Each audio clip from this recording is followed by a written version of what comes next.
Oh my days, guys! Seriously, this is the best modification I've done to my R7 so far. I had problems with the occasional quick shift, clutchless shift, missing the gear, and that is gone. And it's because of the shortness of the throw now. It makes it so much smoother and so much quicker and less movement required of my feet to make it happen. And I want to give you a quick demonstration. Here we go. It is so much nicer. Hello again, welcome back. So this video is all about installing these rear sets on the R7. In a minute you're going to see some videos about some points about assembling these and just some thoughts that I had on how I'm going to do mine. But these are actually a cost-effective solution. I am very confident in how they've been made, even though they're from China. These are what look to be a copy of the Bonamici rear sets, which are like a $450 set plus your taxes in the US. So these total were $160. So the Chinese copy of an Italian brand, but they look very good. I've used similar sets like this before for racing, and as long as you follow a few guidelines, it's going to be fine. So we're going to have a look at this. We're going to fit them to the bike and see how we get on. But in this next clip, you're going to see some thoughts about making sure that these don't fall apart and don't come off the bike. Okay, so welcome back to another video where we're talking about these rear sets that I've purchased from Amazon. They're made by K.s.one, I think. You'll see that from the video title, I'm sure. I did do an unboxing, but it was all a bit dark in my home office, so I've switched to my phone. We'll have a quick look at what I'm up to right now. They do come with instructions, as you can see, and they do come with various options for if you are using quick shifter or not quick shifter, and if you are removing the side stand, there's a spacer for that as well. But yeah, so you'll get some instructions of how to put these together. They do come part assembled, but what you were gonna want to do, like I am doing, is Loctiting all the threads, because as good as this kit actually is, so again, the price of this kit was for me $160 from Amazon. Arrived within 2 days on Amazon Prime. The quality is quite impressive, to be honest, compared to prices you could pay for a set of R7 rear sets. The machining really good. Everything is chunky and looks to be a solid construction of everything. But you will want to, at the very least, use thread lock, as I am doing, on the various fasteners that hold these things together, because you don't want these falling apart when you're out on the road or on the track. So at the very least, buy yourself some thread lockers for this. The other thing that I've done is I've exchanged and I did talk about this in my other video, but anyway, in my other video that I can't use because it's too dark, but I've exchanged this bolt for one that's locally sourced. It's an M8 x 30 mil, because it's a single point fixing, and if that breaks, I'm having a bad day. So I don't necessarily want to trust the bolt that came with the kit. It might be absolutely fine. I'm not going to say I don't know anything about the bolts. They don't all come with the stamps on. Some of them do, look, to tell you the strength or tensile strength perhaps, but not all of them do. So I've replaced that one in there with one that's locally sourced in America. Should be solid and nice and good to go. And I've just built this one up and Loctited. I haven't Loctited these two yet because I don't know where my foot peg wants to be. but everything else, I don't know if you can quite see it on that bolt thread there, is some Loctite. So this, everything else but those two is all Loctited up and good to go. Just be aware, if you are going to Loctite this particular screw, don't unthread it all the way, because this spring will ping off and get lost somewhere. So just unscrew it enough to get thread lock on the threads and then thread it back in again. So yeah, here's where I am. This is the gear shift mechanism. The bearing in there, I just wanted to show you, is a nice sealed unit. There's no play or slop in that bearing. It feels very firm. We'll see how long that lasts, but at first look, first glance, the bearing in there is also very nice. So my next little job is just going to be to thread lock up all these bolts, and next you'll see these rear sets, will be attaching them to the bike. So don't think there's anything else to say. Again, $160 for these rear sets. Everything looks so far to be really quite good. I've used sets like this in the past for racing. The Chinese, rear sets for an SV650, they were like £130, $140 maybe. And I never had a failure. I always Loctited everything. I even had lock nuts on the back of things, which these don't have yet, but I might look into doing that. And I raced my bike for 4, 5, 6 years, and I never had a single failure on my bike from anything. Yes, I crashed it and I had to repair some parts that were crashed, but nothing fell off, no bolts came loose. And so following these steps is good practice and keep you safe out there. All right, so yeah, I won't rabble on too long, but so far really good. Is the finish of everything amazing?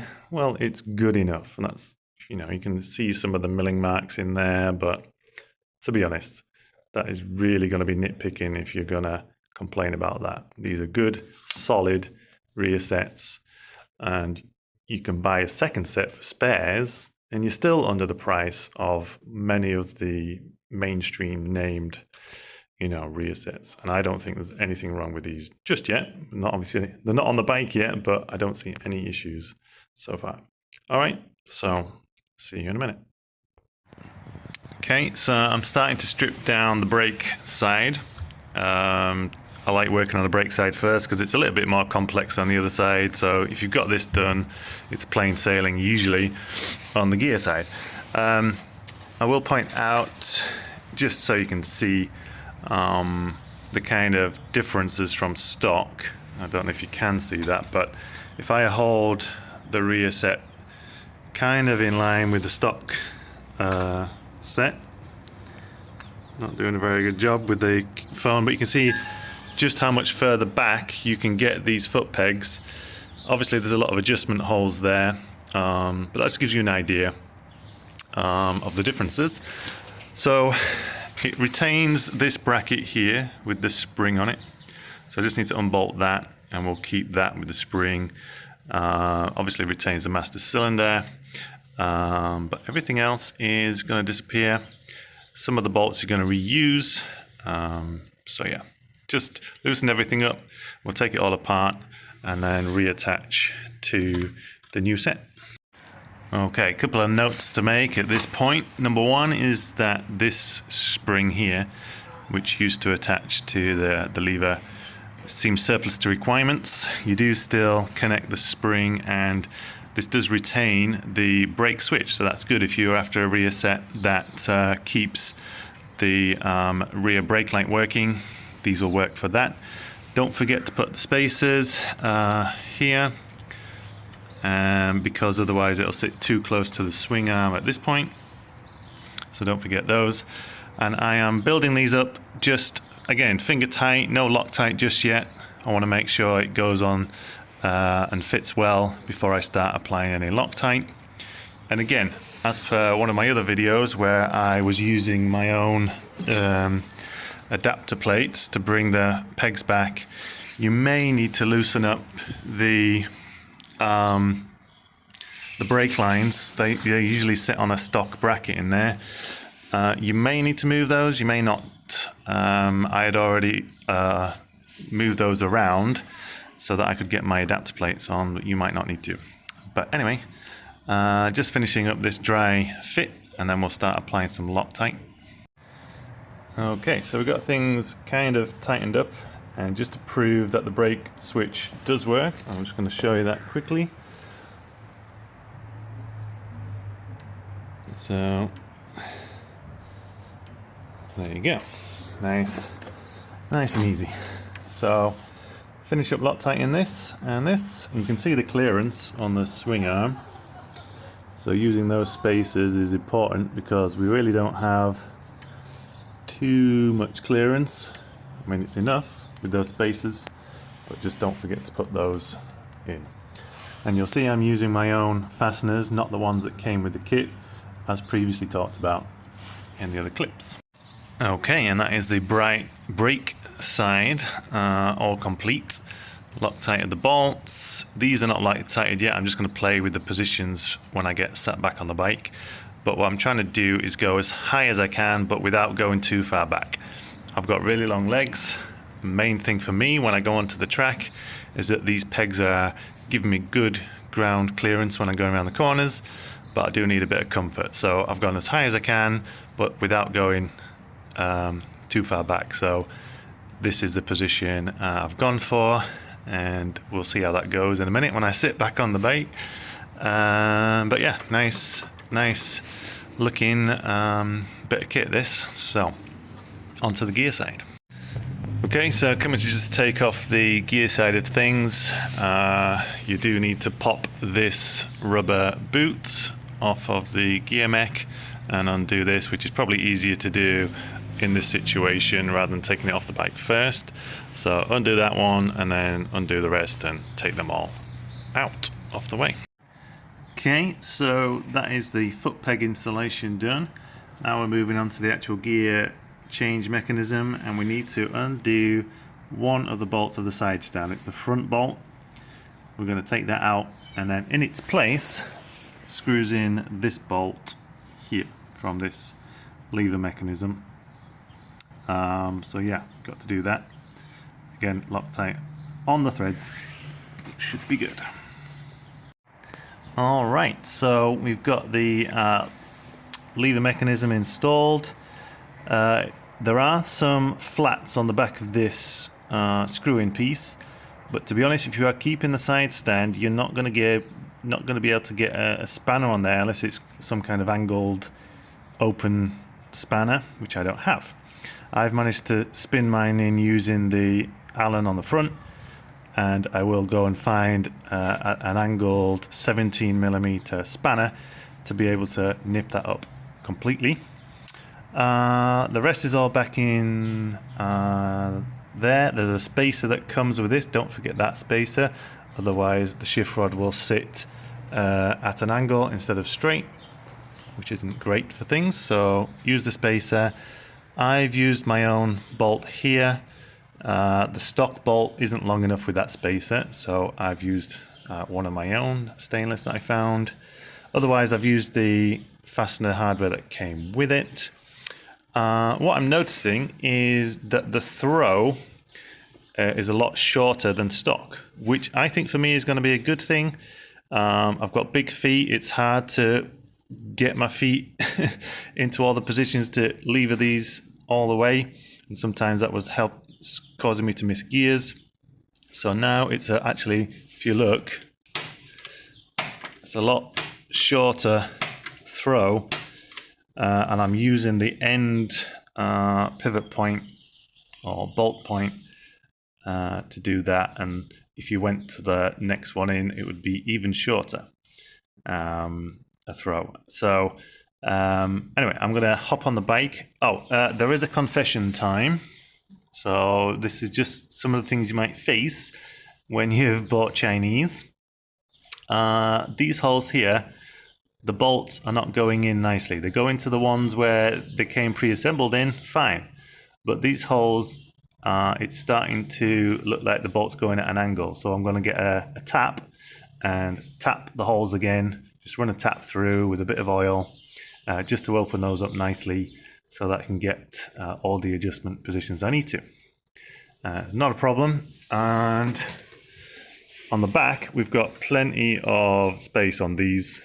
I have used the spacers, of course, to space it off.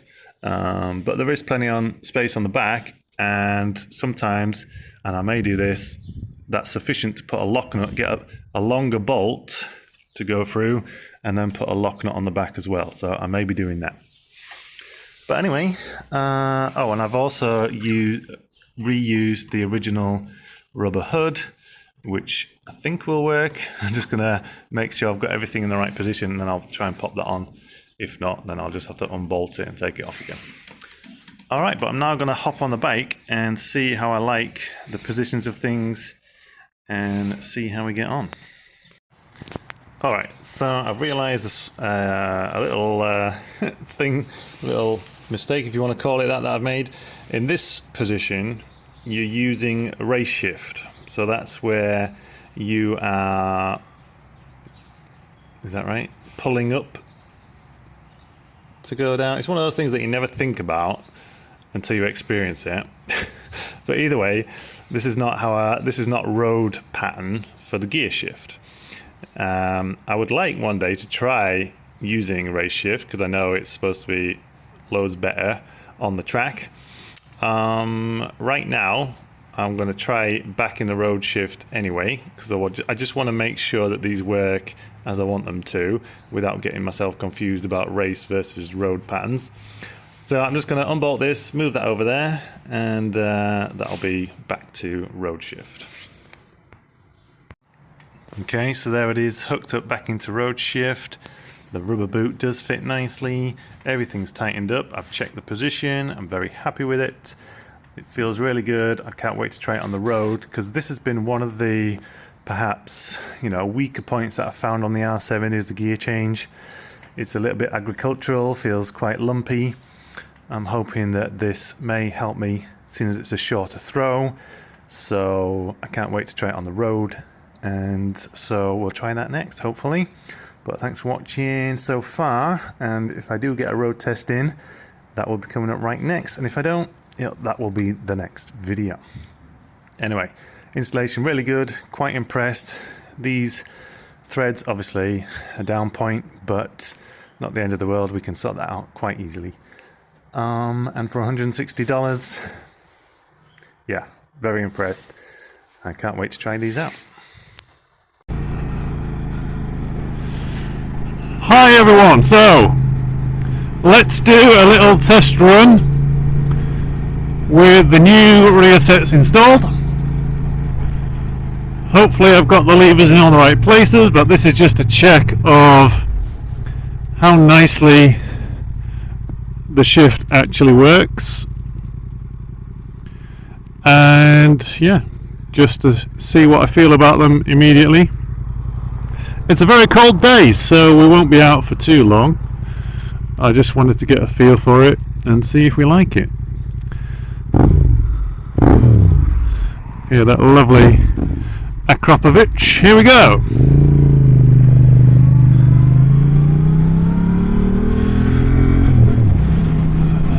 Okay, that's nice. Oh my goodness. Oh my goodness. Oh my god. Okay, so there I was using the clutch, and just that the shortness of the throw is so much nicer than the stock lever. So much nicer. Okay, I'm gonna try some clutchless shifting. So we'll get back into second gear, slow down a bit, get some heat in those tires. Alright, here we go.